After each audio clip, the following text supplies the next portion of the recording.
پاکستان تحریک انصاف کے chairman Imran Khan intra party انتخابات میں چیئرمین کے امیدوار نہیں ہوں گے۔ باوثوق ذرائع کے مطابق عمران خان نے جیل سے پارٹی کی کور کمیٹی کو پیغام پہنچا دیا کہ وہ انٹرا پارٹی انتخابات میں چیئرمین کے امیدوار نہیں ہوں گے۔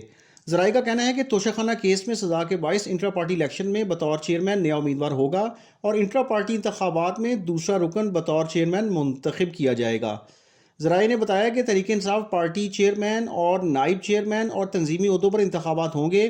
Chairman P T I party کے تنظیمی امور اور فیصلوں کی توثیق خود کریں گے۔ ذرائع کا مزید کہنا ہے کہ سزا ختم ہونے پر دوبارہ عمران خان بحیثیت چیئرمین انٹرا پارٹی انتخابات میں حصہ لیں گے، جبکہ ابھی نئے چیئرمین کے لیے نام کا فیصلہ خود عمران خان کریں گے۔ اس کے علاوہ پارٹی میں نئی شمولیت اور ٹکٹوں کے سب فیصلے چیئرمین پی ٹی آئی کریں گے۔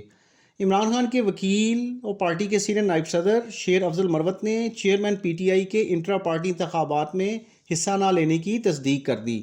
لوکل نیوز چینل سے گفتگو کرتے ہوئے ان کا کہنا تھا کہ chairman P T I intra party انتخابات میں حصہ نہیں لیں گے۔ خیال رہے کہ الیکشن کمیشن کے فیصلے کے تحت تحریک انصاف کے انٹرا پارٹی الیکشن جمعے کو ہوں گے۔ جیو نیوز نے اپنے ذرائع سے دعویٰ کیا ہے کہ پاکستان تحریک انصاف کے انٹرا پارٹی الیکشن میں بیرسٹر گوہر خان کو چیئرمین نامزد کیے جانے کا امکان ہے۔ ذرائع کے مطابق عمران خان نے جیل سے پارٹی کی کور کمیٹی کو پیغام پہنچا دیا۔